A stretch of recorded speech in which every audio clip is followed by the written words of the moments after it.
Hi all welcome back to my channel. ಹೇಗಿದ್ದೀರಾ ಎಲ್ಲರೂ? ಚೆನ್ನಾಗಿದ್ದೀರಾ ಅಂತ ಅಂದ್ಕೊಂಡಿದ್ದೀನಿ. ನಾನು ಕೂಡ ಚೆನ್ನಾಗಿದ್ದೀನಿ. ಇವತ್ತು ಮಂಗಳವಾರ. ಶ್ರೈ ಸ್ಕೂಲ್ಗೆ ಹೋಗಿದ್ದಾನೆ, ಹಾಗೆ ನಮ್ಮ ಮನೆಯವರು ಡ್ಯೂಟಿಗೆ ಹೋಗಿದ್ದಾರೆ.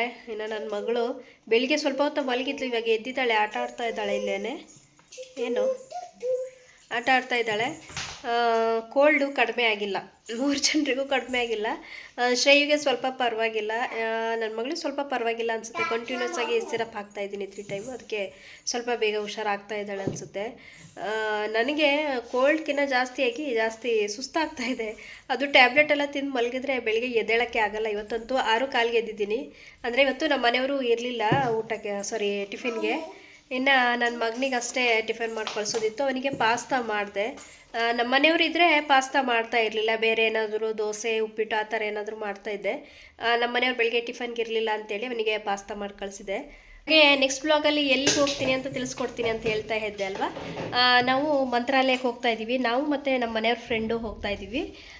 ನಮ್ಮ ಫ್ಯಾಮಿಲಿ ಮತ್ತು ನಮ್ಮ ತಂಗಿ ಕೂಡ ಬರ್ತಾ ಇದ್ದಾಳೆ. ದೇವಸ್ಥಾನಕ್ಕೆ ಹೋಗೋದ್ರಿಂದ ಇವಾಗ ಪಂಚೆಗಳೆಲ್ಲ ಸ್ವಲ್ಪ ರೆಡಿ ಮಾಡೋದಿತ್ತು, ಅದನ್ನೆಲ್ಲ ರೆಡಿ ಮಾಡಿದೆ.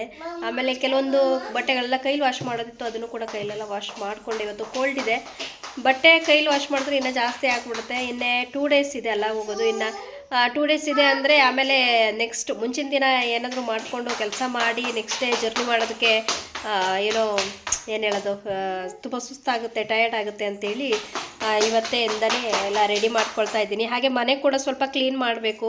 ಇನ್ನು ದೇವಸ್ಥಾನಕ್ಕೆ ಹೋಗೋದು ಅಂದರೆ ಹಾಗೆ ಆಗಲ್ಲ, ಮನೆಯೆಲ್ಲ ಕ್ಲೀನ್ ಮಾಡ್ಕೊಂಡೆಲ್ಲ ಹೋಗಬೇಕಲ್ಲ. ನಿಧಾನಕ್ಕೆ ಮನೆಯೆಲ್ಲ ಕ್ಲೀನ್ ಮಾಡ್ತಾ ಇದ್ದೀನಿ, ಒಂದೊಂದೇ ಕೆಲಸ ದಿನ ಮಾಡ್ತಾಯಿದ್ದೀನಿ. ಅಡುಗೆ ಮಾಡೋದಿರಲಿಲ್ಲ. ನಮ್ಮ ಮನೆಯವ್ರ ಫ್ರೆಂಡು, ನಮ್ಮ ಮನೆಯವರು ಎಲ್ಲ ಸೇರಿ ಬೆಳಿಗ್ಗೆ 4 ಗಂಟೆಗೆ ಎದ್ದು ಹೊಸಕೋಟೆ ದಮ್ ಬಿರಿಯಾನಿ ತರೋಕ್ಕೆ ಅಂತೇಳಿ ಹೋಗಿದ್ರು. ಹೊಸಕೋಟೆ ದಮ್ ಬಿರಿಯಾನಿ ನಿಮಗೆಲ್ಲ ಫೇಮಸ್ ಇರುತ್ತೆ, ಗೊತ್ತಿರುತ್ತೆ. ಅಲ್ಲಿ ಹೋಗಿದ್ರು. ಅಲ್ಲಿ ಹೋಗಿ ತಗೊಬಂದಿದ್ದಾರೆ, 2 ಬಾಕ್ಸ್ ತಗೊಬಂದಿದ್ದಾರೆ ಮಟನ್ ಬಿರಿಯಾನಿ. ನನಗೆ ಮಟನ್ ಅಂದರೆ ಇಷ್ಟ ಇಲ್ಲ, ತಗೊಬಂದಿದ್ದಾರೆ. ಇನ್ನೇ ಅಡುಗೆ ಮಾಡೋ ಕೆಲಸ ಇಲ್ಲ. 12 ಗಂಟೆ ಆಗಿದೆ ಇವಾಗ. ಫೋನ್ ಮಾಡಿದೆ ಬರ್ತೀರಾ ಊಟಕ್ಕೆ ಅಂತೇಳಿ. ಬರ್ತೀನಿ ಅಂತ ಹೇಳಿದರು. ಸುಮಾರು 1 ಗಂಟೆಗೆ ಬರ್ಬೋದು ಅನಿಸುತ್ತೆ. ನಮ್ಮ ಮನೆಯವರು ಬೆಳಿಗ್ಗೆನೇ ಹೊಸಕೋಟೆ ದಮ್ ಬಿರಿಯಾನಿ ಬರೋಕ್ಕೆ ಹೋಗಿದ್ರು. ಅಂದರೆ ನಮ್ಮ ಮನೆ ಫ್ರೆಂಡ್ಸ್ ಎಲ್ಲ ಸೇರಿ ಹೋಗೋಣ ಅಂತ ಹೇಳ್ತಾ ಇದ್ರಂತೆ, ಹೋಗಿದ್ರು. ಹೊಸಕೋಟೆಯಲ್ಲಿ ದಮ್ ಬಿರಿಯಾನಿ ಅಂತಂದರೆ ಸಿಕ್ಕಾಪಟ್ಟೆ ಫೇಮಸ್ಸು, ಗೊತ್ತಿರುತ್ತೆ. ಮಣಿ ದಮ್ ಬಿರಿಯಾನಿ ಹೋಟೆಲ್, ಇಲ್ಲಿಂದ ತಗೊಬಂದಿದ್ದಾರೆ. ಇಲ್ಲಾಂದರೆ ಮಾಮೂಲಿಯಾಗಿ ಆನಂದ್ ದಮ್ ಬಿರಿಯಾನಿನ ತಗೊಬರ್ತಾಯಿದ್ರು. ಇವತ್ತಾಕೋ ಚೇಂಜ್ ಇರಲಿ ಅಂತ ಬೇರೆ ತಂದಿದ್ದಾರೆ. ಫ್ರೆಂಡ್ಸು ಸೇರಿ ಹೋಗಿರೋದು. ಮಟನ್ ಬಿರಿಯಾನಿ, ನನಗೇನು ಮಟನ್ ಅಂದರೆ ಏನಿಷ್ಟ ಇಲ್ಲ. 2 ಬಾಕ್ಸ್ ತಗೊಬಂದಿದ್ರು. ಅದರಲ್ಲಿ ಇನ್ನೂ ಒಂದು ಸ್ವಲ್ಪ ಇದೆ ನೋಡಿ, ಇನ್ನೂ ಇದೆ, ಸ್ವಲ್ಪ ಇದೆ. ಇದು ಇನ್ನೂ 1 ಬಾಕ್ಸ್ ಹಾಗೇ ಇದೆ. ಇವತ್ತು ಮಧ್ಯಾಹ್ನಕ್ಕೆ ಅಡುಗೆ ಏನೂ ಮಾಡಿಲ್ಲ ನಾನು, ತೋರಿಸ್ತೀನಿ ನೋಡಿ. ಅಂದರೆ ಬೆಳಿಗ್ಗೆನೇ ಅಲ್ಲಿ ಬೆಳಿಗ್ಗೆ ಒಂದು 4 ಗಂಟೆ 5 ಗಂಟೆಯಿಂದನೇ ಸ್ಟಾರ್ಟ್ ಮಾಡಿಬಿಡ್ತಾರೆ ಕೊಡೋದಕ್ಕೆ. ಅಲ್ಲಿ ಹೋಗಿದ್ರು. ನನ್ನ ಮಗಳಿಗೆ ಸ್ನಾನ ಎಲ್ಲ ಮುಗಿಸ್ಬಿಟ್ಟು ಇವಾಗ 2:30 ಸ್ವಲ್ಪ ಹೊರಗಡೆ ಕರ್ಕೊಂಬಂದೆ. ಚೆನ್ನಾಗಿ ಬಿಸಿಲು ಬರ್ತಾ ಇತ್ತಲ್ಲ, ಇವಾಗ ಕೋಲ್ಡ್ ಆಗಿರೋದಕ್ಕೆ ಬಿಸಿಲು ಕಾಯಿಸ್ಬೇಕು ಅನ್ನಿಸ್ತಾ ಇದೆ ಜಾಸ್ತಿ. ನಂಗೆ ಮಾಮೂಲಿಯಾಗಿ ನನಗೆ ಬಿಸಿಲಿದ್ರೆ ಚೆನ್ನಾಗಿ ಕಾಯಿಸ್ಬೇಕು ಅನಿಸುತ್ತೆ. ಈಚೆ ಕಾಲಿಂದು ಆ ಕಡೆ ಕಾಲ್ಗೆ ಹಾಕು, ತೆಗಿ. ಹಾಂ, ಆಚೆ ಕಾಲ್ಗೆ ಹಾಕು. ಚಪ್ಪಲಿ ನೀಟಾಗಿ ಹಾಕು. ಅದು ಉಲ್ಟಾ ಪಲ್ಟಿ ಇದೆಯಲ್ಲ. ಹೊರಗಡೆ ಕರ್ಕೊಂಬಂದರೆ ಇಲ್ಲಿ ಆಕಳೆಲ್ಲ ಬರ್ತಾ ಇರುತ್ತೆ.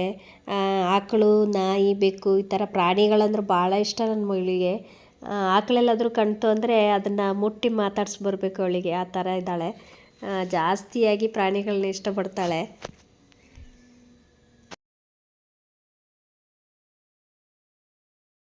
ಇವಾಗ ಸಂಜೆ ಸ್ವಲ್ಪ ಅಡುಗೆ ಎಲ್ಲ ಮಾಡಿ ನನ್ನ ಮಗನಿಗೆ ರೀಡ್ ಮಾಡಿಸ್ಕೊಳ್ವಾ ಅಂತೇಳಿ ಮಾಡಿಸ್ತಾ ಇದ್ದೀನಿ. ಹೋಮ್ವರ್ಕ್ ಎಲ್ಲ ಇತ್ತು, ಹೋಮ್ವರ್ಕೆಲ್ಲ ಮಾಡಿಸ್ಬಿಟ್ಟು ಸ್ವಲ್ಪ ಓದಿಸೋಣ ಅಂತೇಳಿ ಕೂತಿದ್ದೀನಿ. ನನ್ನ ಮಗಳು ನೋಡಿ ಪೆನ್ನಲ್ಲೆಲ್ಲ ಮುಖದ ಮೇಲೆಲ್ಲ ಗೀಚ್ಕೊಂಡಿದ್ದಾಳೆ. ಪೆನ್ನಿಂದ ಹಣೆಬೊಟ್ಟು ಇಟ್ಕೊಂಡಿರೋದು. ಶೈಗೆ 19th ಟೆಸ್ಟ್ ಬೇರೆ ನಡೆಯುತ್ತೆ. ಅಲ್ಲಿಗೆ ಹೋಗಿ ಬಂದಮೇಲೆ ಮತ್ತೆ ಅವತ್ತಿನ ದಿನವೇ ಓದಿಸೋಕ್ಕಾಗಲ್ಲ ಅಂತೇಳಿ ಇವತ್ತು ಸ್ವಲ್ಪ ಓದಿಸ್ತಿದ್ದೀನಿ. ಇನ್ನು ನನ್ನ ಒಂದು ಲಾಸ್ಟ್ ವ್ಲಾಗಲ್ಲಿ ನಾನು ನಿಮ್ಮ ಜೊತೆಗೆ ನನ್ನ ಎಕ್ಸ್ಪೀರಿಯನ್ಸನ್ನು ಶೇರ್ ಮಾಡ್ಕೊಂಡಿದ್ದೆ. ಅದೇನಪ್ಪ ಅಂದರೆ ನನಗೆ ಸೆಕ್ಷನ್ ಆಗಿ ಇನ್ಫೆಕ್ಷನ್ ಆಗಿತ್ತು. ಅದೊಂದು ಬ್ಯಾಡ್ ಎಕ್ಸ್ಪೀರಿಯನ್ಸನ್ನು ನಿಮ್ಮ ಜೊತೆ ಶೇರ್ ಮಾಡ್ಕೊಂಡಿದ್ದೆ.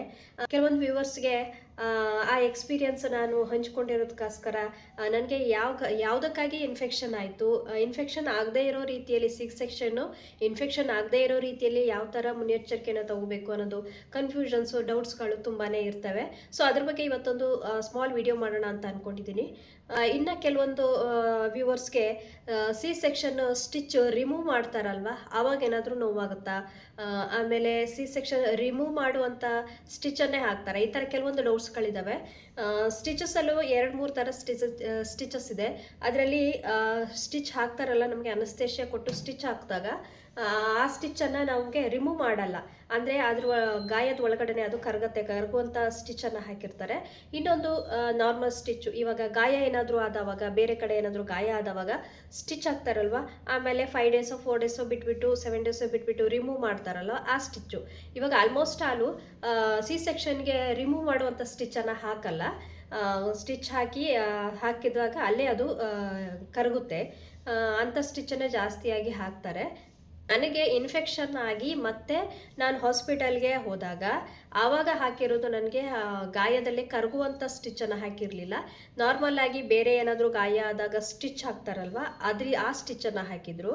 ಸೊ ಆವಾಗ ನನಗೆ ಸ್ಟಿಚ್ ಹಾಕಬೇಕಾದ್ರೂ ನೋದಿತ್ತು, ಆಮೇಲೆ ನೆಕ್ಸ್ಟ್ ರಿಮೂವ್ ಮಾಡಬೇಕು ಆದ್ರೂ ಸ್ವಲ್ಪ ನೋವಿರುತ್ತೆ. ಸ್ಟಿಚ್ ಅಂದರೆ ಗಾಯಗಳಂದರೆ ನೋವಿತ್ತೆ, ಇನ್ನು ಸ್ಟಿಚ್ ಹಾಕೋದು ರಿಮೂವ್ ಮಾಡೋದು ಸ್ವಲ್ಪ ನೋವಿದ್ದೇ ಇರುತ್ತೆ. ಡೆಲಿವರಿ ಸೆಕ್ಷನ್ ಆಗಿ ಮನೆಗೆ ಬಂದಮೇಲೆ ಯಾವ ರೀತಿಯಾಗಿ ಕಾಳಜಿ ವಹಿಸಬೇಕು ಅಂದರೆ, ಫಸ್ಟು ನಾವು ಸ್ನಾನ ಮಾಡ್ತೀವಲ್ಲ, ಸ್ನಾನ ಮಾಡುವಾಗ ಆ ಗಾಯಕ್ಕೆ ಯಾವುದೇ ರೀತಿಯಲ್ಲಿ ಕೈಯಿಂದ ನಾವು ಸ್ನಾನ ಮಾಡುವಾಗ ಸೋಪ್ ಹಚ್ಚಿ ಗಾಯವನ್ನು ಉಜ್ಜಬಾರ್ದು. ಆಮೇಲೆ ಯಾವಾಗಲೂ ನಮಗೆ ಗಾಯ ಮಾದಿದೆಯೋ ಇಲ್ಲೋ ಅಂತೇಳಿ ಮುಟ್ಟಿ ಮಾತ್ರ ನೋಡ್ಕೋಬಾರ್ದು. ಯಾಕಂದರೆ ನಾವು ಕೈಯಲ್ಲಿ ಏನೋ ಅದು ಇದು ಥಿಂಗ್ಸನ್ನು ಮುಟ್ಟಿರ್ತೀವಿ, ಕೈಯಿಂದ ಗಾಯವನ್ನು ಮುಟ್ಟಿದಾಗ ಇನ್ಫೆಕ್ಷನ್ ಆಗುವ ಸಾಧ್ಯತೆಗಳು ಜಾಸ್ತಿ ಇರ್ತವೆ. ಅದಕ್ಕೋಸ್ಕರ ಕೈಯಿಂದ ಪದೇ ಉಜ್ಜಬಾರ್ದು, ಮುಟ್ಟಬಾರ್ದು. ಸ್ನಾನ ಮಾಡುವ ಕೂಡ ಉಜ್ಜಬಾರ್ದು. ಇನ್ನು ಜಾಸ್ತಿಯಾಗಿ ವೇಟನ್ನು ಎತ್ತಬಾರ್ದು ಅಂದರೆ, ಮಕ್ಕಳು ಇರ್ತಾರಲ್ವ, ನನ್ನ ಮಗು ಇರುತ್ತಲ್ಲ, ಆ ಮಗುವನ್ನು ಪದೇ ನಾವೇ ಈಗ ತೊಟ್ಲೆ ಇದ್ದರೆ ತೊಟ್ಲಿಂದ ಎತ್ಕೊಳ್ಳೋದು, ಬಗ್ಗೋದು, ಕೆಳಗಡೆ ಮಲಗಿಸೋದು, ಆ ಥರ ನಾವು ಮಾಡಬಾರ್ದು. ಸುಮಾರು 15-20 ದಿನದವರೆಗಾದರೂ ನಾವು ಅದನ್ನು ಅವಾಯ್ಡ್ ಮಾಡಬೇಕು. ನಾವೇ ಎತ್ಕೊಳ್ಳೋದೆಲ್ಲ ಮಾಡಬಾರ್ದು. ಮನೇಲಿರೋರ ಸಹಾಯವನ್ನು ತಗೊಂಡೇ ನಾವು ಎತ್ಕೋಬೇಕಾಗುತ್ತೆ. ಇಲ್ಲ ಅಂತಂದರೆ ಆ ಮಗುನ ಎತ್ಕೊಂಡು, ಇವಾಗ ಮಗು ಮಿನಿಮಮ್ ಅಂದರೆ 3 kg ಯಾರು ಇದ್ದೇ ಇರುತ್ತೆ. ನನ್ನ ಮಗಳು 3 kg 400 ಗ್ರಾಮ್ ಇದ್ಲು. ಅಥವಾ ಭಾರವನ್ನು ಎತ್ತಿದಾಗ ನಮ್ಮ ಹೊಟ್ಟೆ ಮೇಲೆ ಪ್ರೆಷರ್ ಬೀಳುತ್ತೆ, ಅದರಿಂದ ಕೂಡ ಪ್ರೆಷರ್ ಬಿದ್ದು ನೋವಾಗೋ ಚಾನ್ಸಸ್ಗಳು ಇರ್ತವೆ.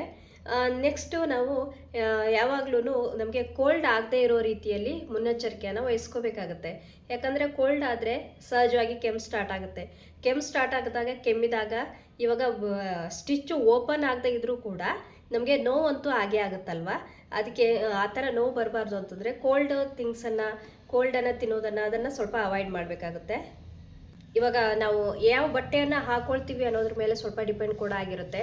ಆ ಗಾಯ ಸೆಕ್ಷನ್ ಆಗಿರೋ ಗಾಯ ಇರುತ್ತಲ್ಲ, ಆ ಗಾಯದ ಮೇಲೆ ಯಾವುದೇ ಬಟ್ಟೆಗಳು ಕೂರಬಾರ್ದು. ಆ ಥರ ಒಂದು ಬಟ್ಟೆಗಳನ್ನು ಹಾಕೋಬೇಕಾಗುತ್ತೆ. ಕೂತ್ಕೊಳ್ಳುವಾಗ, ಎದ್ದೇಳುವಾಗ ಜಾಸ್ತಿಯಾಗಿ ನಾವು ಹೊಟ್ಟೆ ಮೇಲೆ ಪ್ರೆಷರನ್ನು ಬಿಡಬಾರ್ದು.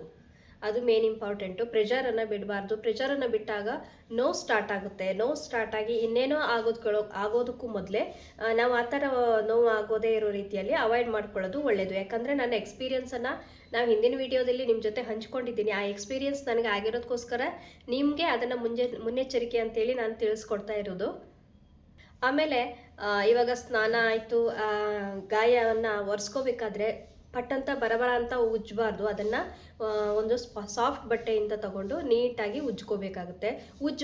ದಯವಿಟ್ಟು ಕ್ಷಮಿಸಿ, ಉಜ್ಜಬಾರ್ದು. ಅದನ್ನು ನೀಟಾಗಿ ಈ ಥರ ಪ್ರೆಸ್ ಮಾಡಿ ನೀರನ್ನು ತೆಗಿಬೇಕಾಗುತ್ತೆ. ಗಟ್ಟಿಯಾಗಿ ಕೂಡ ಪ್ರೆಸ್ ಮಾಡಬಾರ್ದು.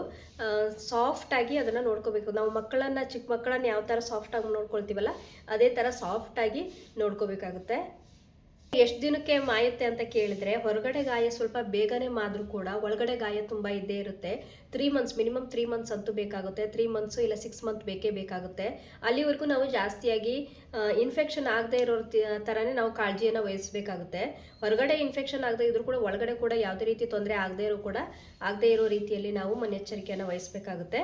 ಆದಷ್ಟು ನಾವು ಭಾರ ಎತ್ತೋದನ್ನು, ಆಮೇಲೆ ಜಾಸ್ತಿಯಾಗಿ ನಂಜಿನ ಪದಾರ್ಥಗಳನ್ನ ತಿನ್ನೋದನ್ನು ಸ್ವಲ್ಪ ಕಡಿಮೆ ಮಾಡಬೇಕಾಗುತ್ತೆ.